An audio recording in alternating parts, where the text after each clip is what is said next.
start loosening the grip a little bit and maybe dip our toes into what that parasympathetic state actually feels like, and maybe start to envision more possibilities and options and a future that does make sense to us and draws us in and is grounded and inviting and safe.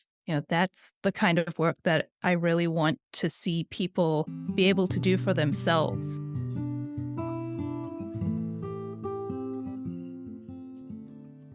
Hi, guys, and welcome to the House Call Vet Cafe podcast. I'm Dr. Eve Harrison. I'm a full-time integrative concierge house call veterinarian in Los Angeles, and I help other vets to build their unique mobile practices on their terms. This podcast is for and by house call and mobile veterinarians, so it is meant to give our community a platform to connect, to share our stories, to lift each other up, and to support each other. Most of us work solo as lone wolves, right? So for me, it's been really powerful to be able to physically hear the voices of my colleagues from all over the world and to get a chance to feel that we truly are part of a community of very real other human beings who get it. While you may be alone in that little bubble of your own vehicle when you're on the road seeing patients, I welcome you to join our community by tuning into our own podcast when you're on your way to your next house call. Whether you're a super experienced house call vet with 30 years of experience, you're a brand new prospective house call vet just looking to get started, or you're house call curious, there will be something for you in this podcast. Each episode, you will hear interviews from other mobile veterinarians just like yourself who are doing unique and innovative things, vets who are sharing their stories, their struggles and challenges, and you can also look forward to hearing valuable information and perspectives from specialists and experts outside of our micro niche. And finally, if becoming a house call veterinarian is something that you've been thinking about exploring, or you're looking for some extra support getting your own mobile practice to feel more profitable and sustainable for you, check out the information in the show notes about my course and our above and beyond supportive private community for members only, plus our monthly group coaching sessions within the House Call Vet Academy. You can also check out my free public Facebook group, which is also called the House Call Vet Cafe, the same name as this podcast, and which is a warm and cozy community for mobile vets to support each other in professional and personal development, in creative entrepreneurship, and in friendship. So thank you guys for spending time with me today. Let's dive into the episode. Hey everyone, I'm really excited for our guest today. Today we have Dr. Amy Grimm. She is a veterinarian, certified life coach, anti-burnout advocate, you're speaking my language, and founder of Daring DVM Coaching and host of the Daring DVM Podcast. We're like alternate reality versions of each other. She coaches busy, burned out professionals and helps them transform and fall in love with their lives and careers again. Dr. Amy is on a mission to reshape mental health in the veterinary field by inspiring others, teaching them how to create a healthy mindset, heal from their past experiences, and transform their challenges into stepping stones for success. Oh, love it. I have chills just like reading your bio out loud. I'm so glad to have connected with you, and I'm really glad you're here. Just for our listeners, like I just started dipping a toe into LinkedIn and I was like, oh, who's this? Let me message her. And we just like had a little Zoom date and just connected. And I was like, oh my word, we have to record some of these conversations. So anyway, welcome, Amy. I'm so glad you're here. And I can't wait to have this discussion with you that we're about to have. Oh, thank you so much, Eve. I'm super excited to be here. I feel like when we met the first time on Zoom, we just clicked and I was like, oh, this person connects with my soul. So I'm super excited to be sharing this with you today. Amazing. Okay, so we'll get into some deeper questions, but I want to start out with my usual intro. What is your favorite snack to eat in the car? I know you're doing a little relief work, so when you're on the way to relief work and surgery and things like that, what are you snacking on, if anything? That is a good question, and it's totally dependent upon whether I am driving or whether I am in the passenger seat.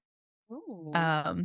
If I'm driving, no snacks. I don't like the feeling of things like dirt on my fingers. So like trying to eat and drive and then like touching my steering wheel and then wiping it on my scrubs or my clothes is not something that I enjoy. So typically I'm just going to be sipping a beverage if I'm driving, Okay. usually some form of like coffee or maybe a diet soda.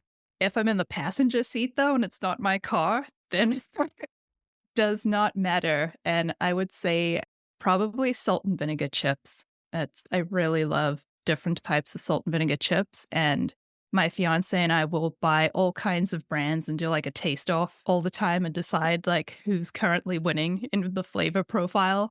So that's kind of our thing. Whenever we find something one of us likes, we'll buy as many different brands or varieties as we can and then overconsume until we've decided who the winner is. Oh my god, I love that. Yeah. Oh, what a snack taste off. That's incredible. And I Mhm. think the salt and vinegar chips are absolutely classic. Like, I just did a road trip this weekend, and I was eating those the entire time. So I have there's a special place in my heart for those. That's amazing. I haven't met anybody who loves salt and vinegar chips as much as I do. So it makes them extra tasty now. Oh, yes. I'll think of Amy every time I have my salt and vinegar chips amazeballs. Mhm. Okay. So I don't know if you guys can hear by now, but Amy has this like really light, beautiful little accent. And I was like, what is that? And so I know you have a history coming from South Africa. And I kind of want to like hear your whole story. It's just so very interesting. Like, I mean, your story with veterinary medicine, but starting with South Africa and maybe how you became a coach for vets. And the last time we spoke, you mentioned you were going to tell me about your quote unquote burnout journey. And I was like, accurate. So I would love to just like hear a little bit of like the burnout story and the pre-burnout story and just like how you got to where you are, if you could. I think that would be really interesting for folks to hear. Yeah. I mean, we can take it all the way back. So I was one of those children who just, always knew that I wanted to be a veterinarian. And I really don't have any sense of why. I mean, I think a lot of us get into this because we love animals so much. So my suspicion is at some point, maybe, one of my parents said to me or a family member or something like, oh, you love animals so much. You should be a veterinarian. And that was just it. And I went through like some phases of wanting to be maybe like a punk rock superstar or like take David Attenborough's job, just be on National Geographic or an astronaut. But other than that, it was always like vet med, vet med, vet med. And I think a lot of that had to do with my particular personality, liking to do things well. Like many people who get into vet med, we tend to have a little bit of a perfectionist streak in us. And knowing that I could achieve through academics and at the time, I know better now, but at the time, prove my worth to myself through getting good grades and getting the like pat on the back and, all of that kind of stuff. It really just solidified that path for me, despite many other interests that I have. And in South Africa, the schooling system is a little different. So you go right from high school into veterinary school. And vet school is a much longer program. It's kind of like if you do your undergrad and your DVM program all in one.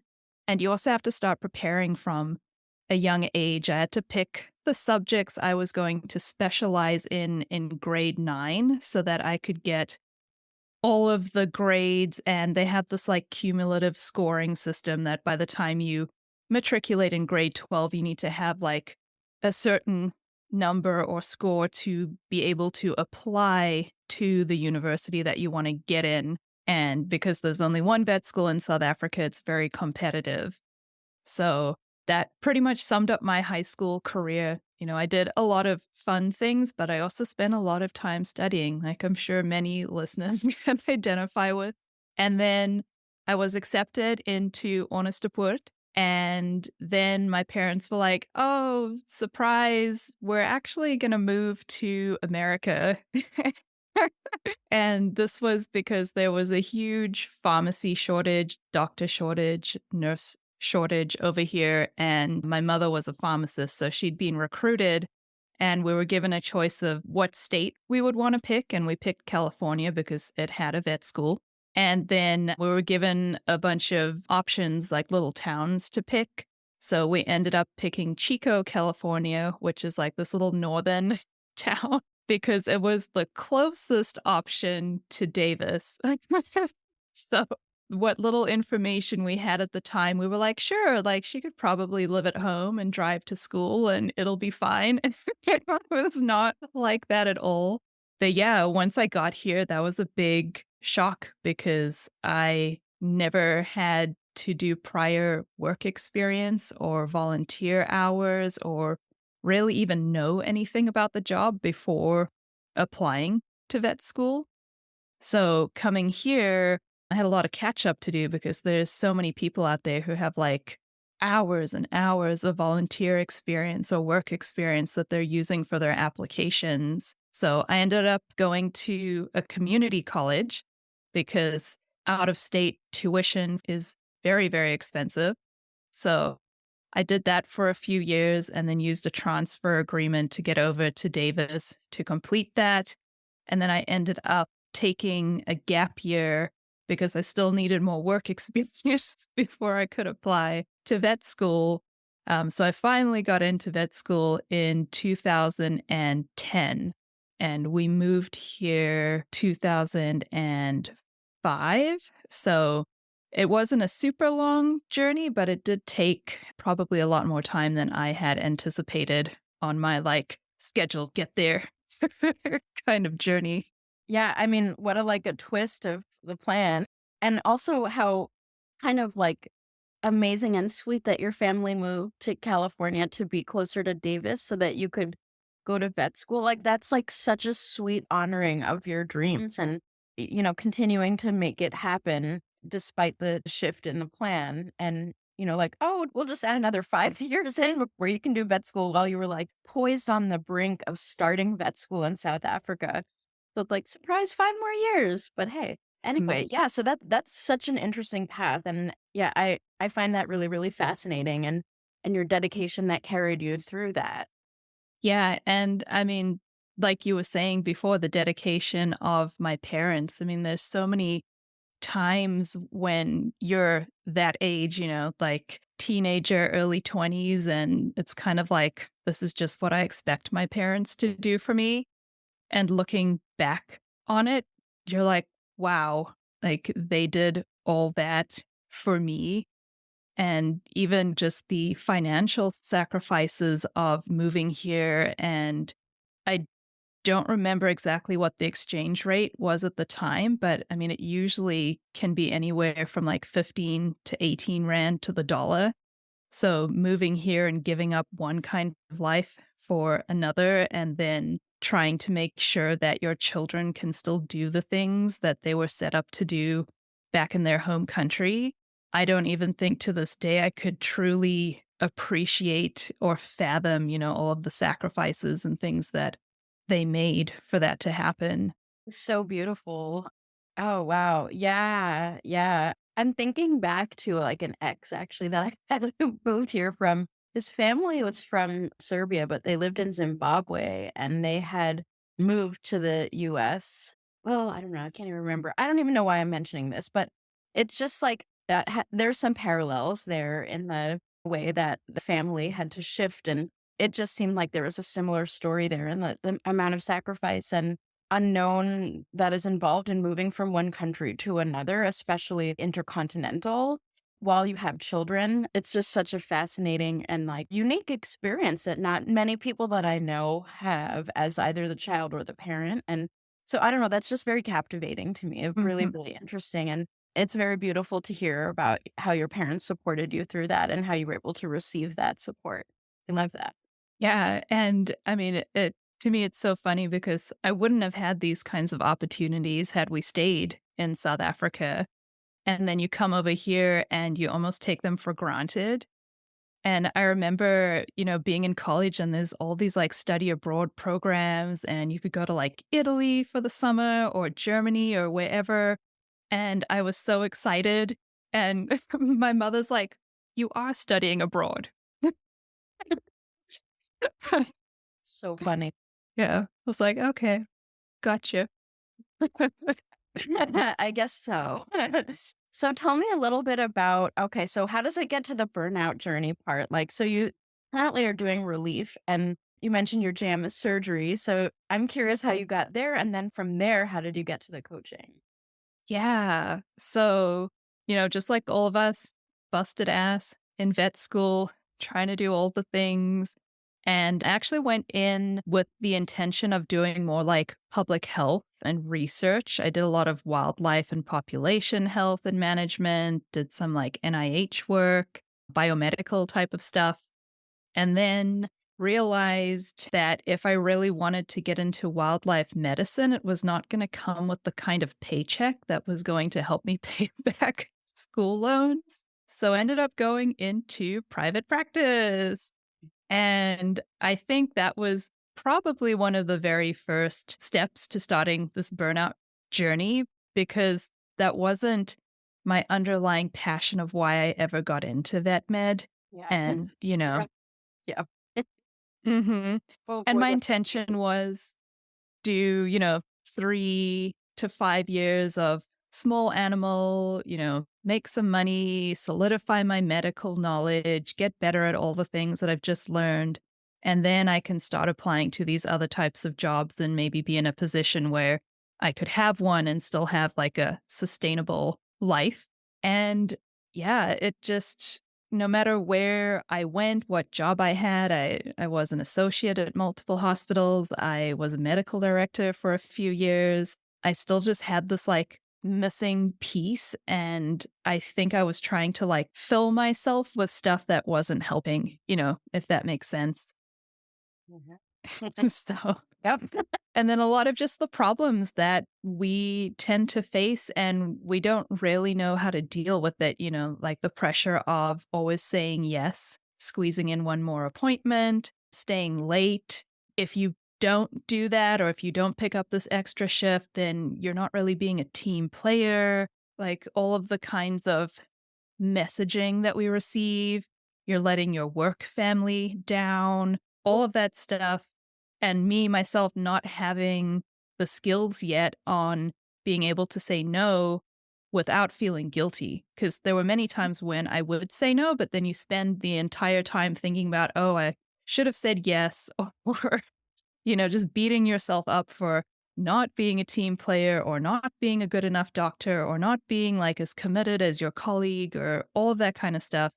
So over the years, I think that really like ate away at me. I'm also the kind of person who values my own time.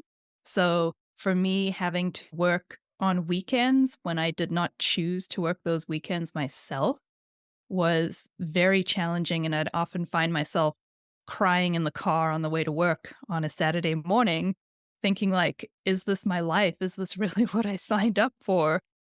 Yeah. Yeah. I mean, yeah, I feel like there's so many people out there where that just hits, Oh, yeah. Yeah.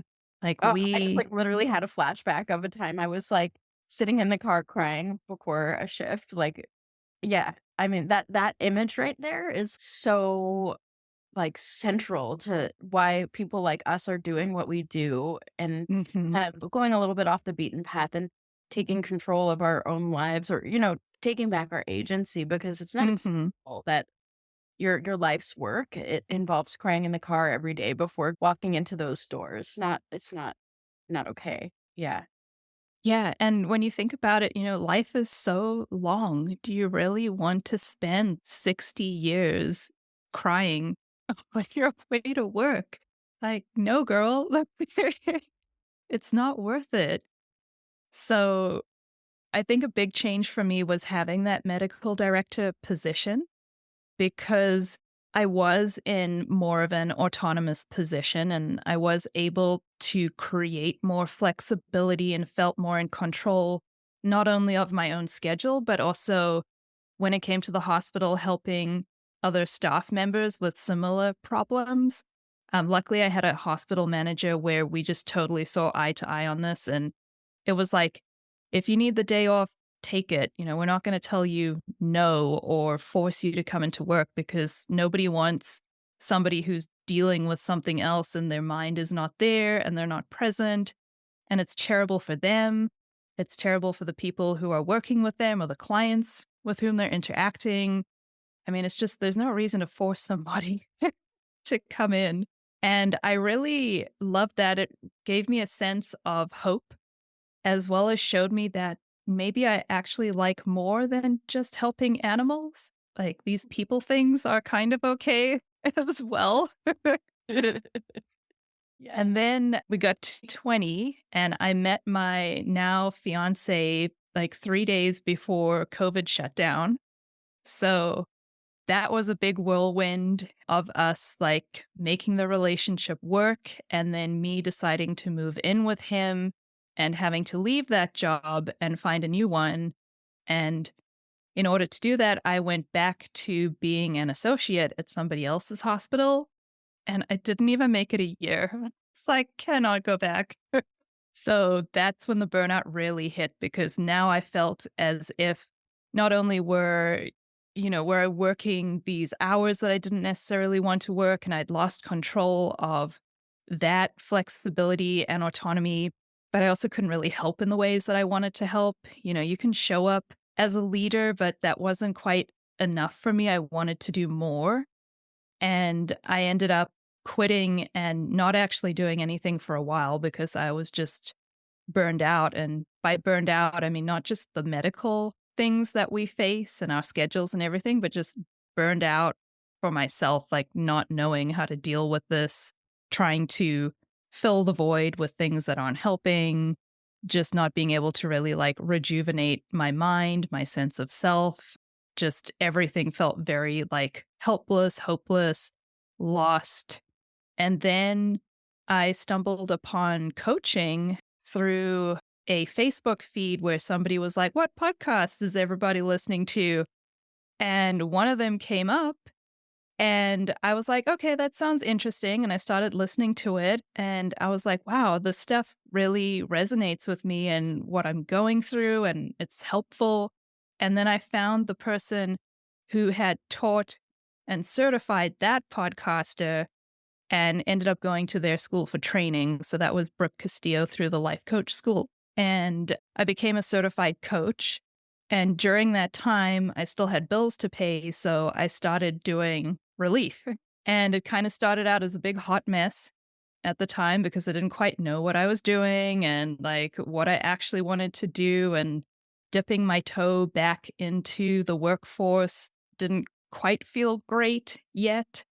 But as I was doing my own self work and going through the certification program and learning all of these coaching tools, I was like, oh, I can actually figure out a way to make this a career that I like and that is sustainable for me. And one of the things that I really do love is surgery. So I decided that, cool, I'm only going to do surgery as a relief vet. And since then, I've never looked back. So I do that. And then I do the coaching to help other people figure out what their, happy, healthy, sustainable life is going to look like. Oh, unbelievable. That's absolutely amazing. I love how that all came together. And I love your journey to coaching, that you're like in this place of need, searching and looking for direction. And you just followed the path that was literally unfolding before you. And you were just like, who's that podcast coach? Okay. All right. I absolutely love that. Hi, my name is Jonathan Lau. I'm the founder of O3 Vets. One of the challenges of being a mobile veterinarian is that you have a more limited toolbox to draw from. At O3 Vets, we put a powerful tool into your toolbox by providing ozone therapy equipment designed specifically to help the mobile veterinarian treat those tough cases. Ozone works as a redox molecule to help decrease inflammation and improve cellular communication. This has an incredibly beneficial effect on a variety of conditions, as demonstrated through the hundreds of scientific studies available. If you would like to join thousands of veterinarians who've experienced the power of ozone therapy, you can visit o3vets.com or call us at 517-925-8148.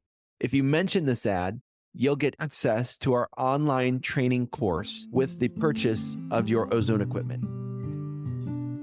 In our conversation that we had before this call, you had asked me a little bit about my coaching pathway. And I was like, wow, I hadn't even thought about that. And I thought I would just tell everyone a little bit about my path also through coaching, because it's actually quite different from yours. There's overlap, obviously, of like the place where I was like very receptive to like, help, I need help. Something's really wrong here. And it was, I mean, incident, like it's crazy that my ex-fiance just like keeps coming up in this conversation, but for some reason he is. So I was actually with him at some weird, like witchy event. It was like the middle of the night, and there were all of these artisans and spiritual crafting people and tarot card readers and, like ecstatic dance and just like crazy stuff. Like this wasn't my scene at the time. It actually is more now than it was at the time, probably because of this path that I went on. But I had a tarot card reading with a woman who just had something about her that was like captivating to me and just really authentically spiritual, like in a way I had never seen before. I was like, I trust her. Like, I trust something about her. And she gave me this really beautiful tarot card reading. And she's actually the person that I continued to work with as a coach. It was more in the spiritual realm than necessarily like the neuro, what's the word? Polyvagal Yeah, that less, world. but yeah, exactly. She wasn't quite in the polyvagal world, but more in like the very deep spiritual, like oracle, just like stuff that was like beyond me, plant medicine. I was like, holy shit, you're for real? What is all this? And she really, really helped me with my boundaries and just like got me to place. I already had my house call practice, but she really, really, I owe her a lot of gratitude because she took the path I was on, which was like walking my own path and like creating my own life and walking away from all this burnout and this like team player nonsense. Like, but she helped me really tap into like who I am, what I really want out of my path, and just really helped me maximize it. And very incidentally, I was just also like so weird. Like these memories are coming up as I'm talking to you. I don't know why, but that's what's happening. She actually did another tarot card reading for me early in 2020 or shortly before 2020 that said, you're going to do something really big.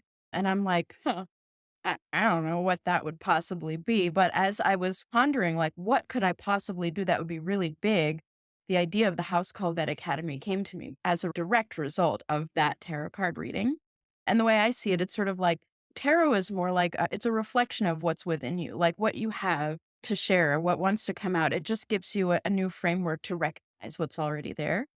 And she was like, you're going to do something really big. And I was like, wow, I know there's a lot of people who are trying to start house call practices or who are just like at their wits' end with veterinary medicine. They're on that precipice of just getting out or, just not being okay anymore and recognizing that. And I was like, my house call practice is exactly where I want it to be, in part because I'd been working with her as a coach, and in part, all the other personal work I've done on myself, my yoga teacher training, like it all congeals, right? To get you where you are in any given moment. And I was like, holy shit, that actually is kind of big. I have a lot to offer. And so the House Call Vet Academy and this online course teaching people how to get to where they want to be in their own personal lives through house call practice was kind of born as a result of meeting that coach. Like she was a spiritual life coach, tarot card reader and all that. But I worked with her for years. Not anymore. I've kind of shifted a little more in your direction, more towards the neurological, polyvagal, mind-body connection in the scientific way. It's just all very interesting to me. And I've kind of shifted a little bit in that direction when I think of coaching. But yeah, so I really appreciated that you'd asked me that question in our last conversation. And I thought I would just explore it a little bit. And then my coaching sort of shifted a little bit more towards the practical, like, how do you start a house call practice? Like a little bit more into the business. And it's very much for my own coaching experience, being coached, and also just my own lessons learned along the way. So I didn't have like this formal training the way you have. And I really, really respect that. And sometimes I'm like, oh shit, maybe I should do that. But it's really interesting. They're just like really different and interesting and inherently valuable in their own ways, styles of coaching. So thank you for telling me your story, and thank you for asking about mine. And I'm really interested to hear a little bit more about the polyvagal. Like, what is that? Tell everyone about polyvagal theory and a little bit about how you work and what's interesting to you. Yeah, that is a great question because I feel like it's been the missing piece for me. The coaching certification and the school that I went to focused very much on like CBT, so cognitive behavior therapy. So that's in the brain, using your logical brain to make logical decisions and to look at your life. and to really think about your thinking, question your own thinking. And it really helps you see how your thinking is what creates your thoughts, your feelings, your actions, and then ultimately the results you create or what you receive back in the world. And when you work within this framework, it makes perfect sense if you are in like a regulated state. And I would notice that in working with some people, they were like, logically, I know this is true, but da da da da da da da, here are all the reasons why it doesn't apply to me, or, why can't I believe this? Like, my logical brain is telling me this thing, like an example that a lot of women might resonate with is when it comes to like body image and weight, right? We know that there's no perfect body type, and we know logically that our worth is not based on our looks. But then there's this other voice that's back there who is giving you all of these reasons about why you're not pretty enough or thin enough or curvy enough or whatever it is that you want to insert in there. And the reason that we can get stuck in these ways of thinking is because we're not in that regulated state. When we're in that regulated state, we have full access to this logical part of our brain, and then we're able to work through these kinds of problems and come to conclusions that work for us. So, really, why I love this work is because it taps into the nervous system, and that's all stuff that we learn about, embryology and like therogenology, all the stuff from vet school. We learn about it, but we don't exactly apply it to people. So that was really the connection for me. Like, our nervous systems are forming from the time we're in utero. Like, logically, we know this, right? It is the development of the fetus. But our nervous systems, they're also scanning everything around us. They're like this giant radar that's constantly just scanning for safety and danger. And I'm talking specifically about our autonomic nervous system, which is what polyvagal theory is kind of about. And every single life experience we have impacts and shapes our nervous system. So your own nervous system is as unique to you as your fingerprints are. And everything that your mother experienced, this is now your maternal birth mother, that impacts the growth of your nervous system, your caregivers around you as your children, all of your life experiences, they all impact it. And what can happen over time is we become dysregulated and we lose connection with that regulated state. Or in some instances, for people who had a lot of adverse childhood events, they may never quite even know what that regulated state feels like. There's never been a true safety. So a lot of this work, and I'm going to really oversimplify it here, but what I love is thinking about these three states. We have our regulated state. That's our parasympathetic state, the state in which we're supposed to spend most of our time and from which we're supposed to make these decisions about our lives and about what's best for us. And then we have these two other states. And the one that many people experience and get stuck in is this hyperactivated state. And that's the sympathetic activation, because something is triggering our nervous system and sending these danger signals. So that's like our fight or flight. And when you're in this state, you're going to experience feelings that go along with that. So, like nervousness, anxiety, frustration, anger, panic. And we get so used to this that we start saying things like, oh, I'm just an anxious person, or oh, I just get nervous, or oh, I snap easily. And it's like, yes, and it's because you're existing in this state of hyperactivation. And what happens is when you're in a hyperactivated state for a long time, your body says, we don't have enough energy to actually maintain this and keep you here. And therefore, we're going to start shutting things down. And there's nothing you can really do about it. And that's when you start that slow slide towards overwhelm and fatigue and exhaustion and eventually burnout. And this is where you'll find things like depression, those feelings of hopelessness and helplessness, and at its worst, not being able to see a way out. So what I do with the people I work with is, one, help them familiarize themselves with those three landscapes. They're all normal, they're all natural. We're meant to spend time in each of them. It only becomes a problem when we get stuck outside of that regulated zone and we don't know how to get home again. We don't know how to get back there. And that's when we start making these decisions that don't benefit us and show up in ways that are not healthy or helpful.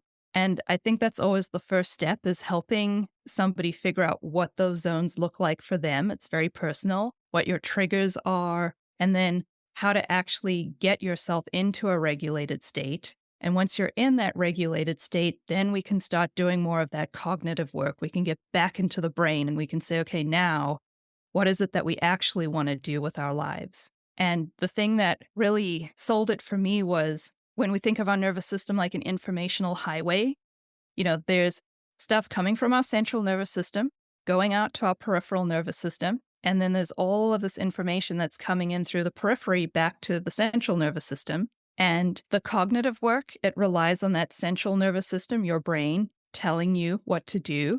But that portion of the informational highway is only 20%. The other 80% is everything that's happening around you going back up to your brain. So unless you can learn to get into your body and really connect with that, you're never going to be able to override what's happening with just the 20% of your logical brain functioning. So that's a very long explanation to your question.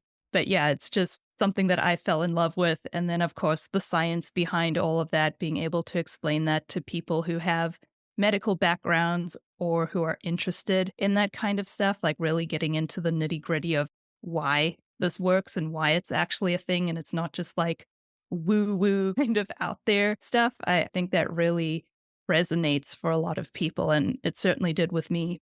Yeah, I love that. You kind of mentioned like veterinarians in general are pretty resistant to anything that might even resemble the possibility of a chance of being woo woo, like it's like, oh, that's, it'll get written off immediately if there is any hint that it might be something other than just the facts, ma'am. You know what I mean? And it's so interesting. Like I've been doing a lot of internal work in this paradigm that our health is physical, it's also emotional, it's neurologic, but it's also spiritual. And I think most people deep down know that, even if you're like a hardcore vet mind, like who cannot, or has no interest in anything that might resemble spirituality. But I think there is something in us humans that needs to be fed and nourished in the realm of the mystery of what is. And I think that sometimes the way to start softening that rigidity, that there can be nothing that doesn't have an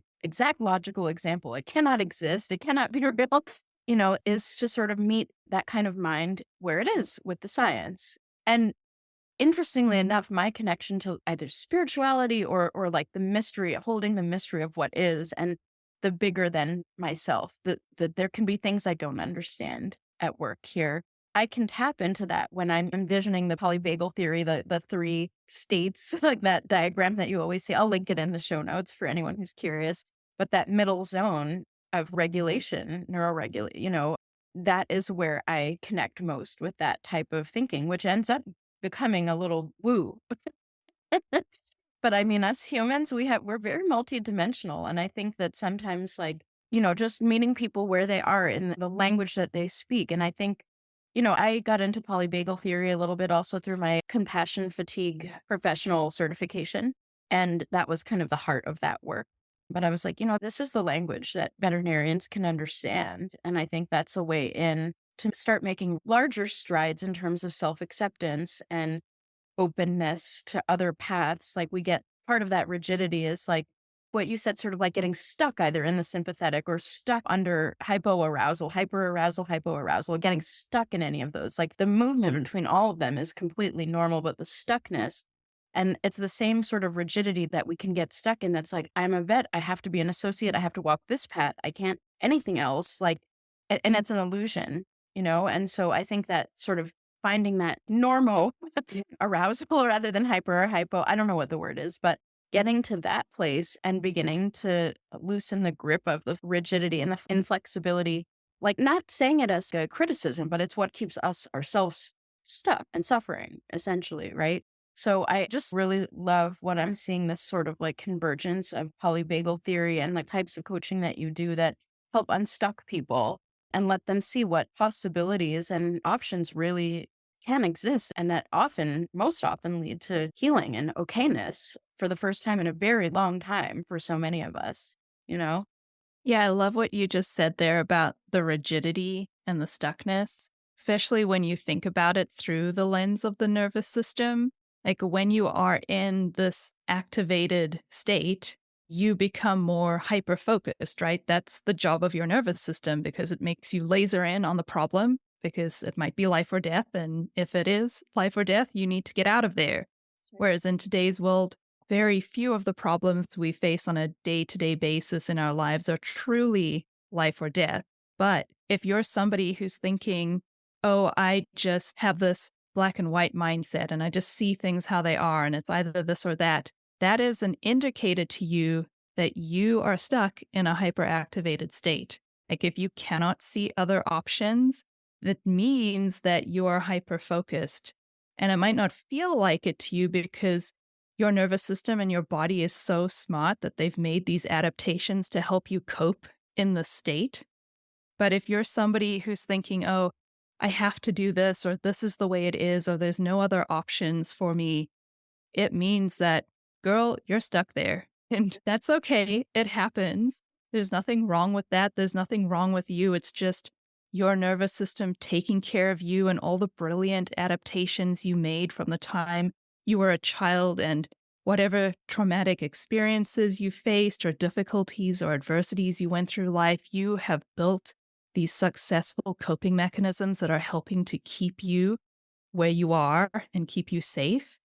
But maybe, we can learn to let go of that now. Maybe we can become that resourced adult that we needed, whether that was 1 year ago, 10 years ago, whatever lessons we need to learn. We can say, okay, thank you, younger little Amy, for getting me to the place where I am today. And like, it's okay. We're now going to start loosening the grip a little bit and maybe dip our toes into what that parasympathetic state actually feels like and maybe start to envision more possibilities and options and a future that does make sense to us and draws us in and is grounded and inviting and safe. That's the kind of work that I really want to see people be able to do for themselves, because that's really how we're going to prevent burnout and compassion fatigue and people from just leaving vet med and giving up on the profession. I mean, it does all start with us. Oh, I love that so much. I'm so inspired right now. And some of what my next question is embedded in what you just said. But I'm wondering if you could focus an answer to a question in terms of what advice might you have for either a veterinarian who is like just super burnt out and stuck where they are, or they're maybe on the brink of starting a house call practice, or maybe they are a house call vet who is already on the path of like, I can see that there are way more options and I'm going down them. Do you have any advice for people anywhere on that spectrum? Yeah, yeah. For the people who are feeling the stuckness, that maybe hopelessness, that burned out, fatigued, exhausted, just know that it is okay. It's okay to not feel okay. There's nothing wrong with you. You didn't do anything wrong to get yourself in this position. This is just your body and your nervous system trying to take care of you and sending you a signal that says, hey, things have got to change. And I think the key for people who are more in this hypoactivated state is really to get more in touch with their nervous system and learning those landscapes so that they can start introducing more safety into their lives. And sometimes, I mean, it's a really slow process. And a lot of times, because you're adding energy into your system, per se, it can feel unsafe because you're sort of activating yourself. And many times people, they just don't have the energy to put that into themselves. So for people who are truly like stuck, burned out, don't see any way out, I usually recommend therapy as a great starting place, coaching definitely has its place, but it's not always going to be like the key to everything. But as you're working with a therapist, you can add in a coach who can help teach you these kinds of things to get you going again. And then for the people who are starting out on their journeys, whether that be as a house call vet or they're trying to do something different with their career, the most common things that I get asked are like, how? How am I going to do this? How am I going to know that I'm doing it right? Like, what am I doing? What should it be like? And it's really about learning to love uncertainty. Life is full of decision, and there's no right or wrong decision. If you think there's only a right or wrong decision, then you're probably stuck spinning because there's no such thing. There's only a decision and then a result, and then you decide based on that result what the next decision is. And if you want to do something like put yourself out there, try something new, start your own business, go into relief, you need to be able to walk into any uncertain situation with your own certainty. And I think that's where a lot of the work comes in. The coaching work, which I'm sure you do a lot in your program, is helping people navigate the uncertainty. And for that, the advice that I would have is you're not going to know the how until you do it. You're just going to have to keep trying different things, and eventually one of them's going to work. But you don't know if that's going to be the first thing you try, the fifth thing you try, the 500th thing that you try. Just because something isn't working doesn't mean it's a failure on your part. Doesn't mean that you're not deserving of it or not good enough or unworthy. It just means you haven't tried the thing yet that is going to give you the result that you want. And for me, when I'm talking about failure, all that I mean is it is an unexpected outcome. That's it. It doesn't have any say about who you are as a human being. So, being okay with uncertainty, being okay with not knowing how you're going to do it till you actually figure it out. And then just, being kind and compassionate to yourself and having your own back. Oh, brava. There's nothing more I can add to that. That's just brilliant advice. I love that so much. And I agree. I really, really agree. That's absolutely fantastic. So I'm going to shift here to just sharing a little bit more about the fact that you have a podcast too.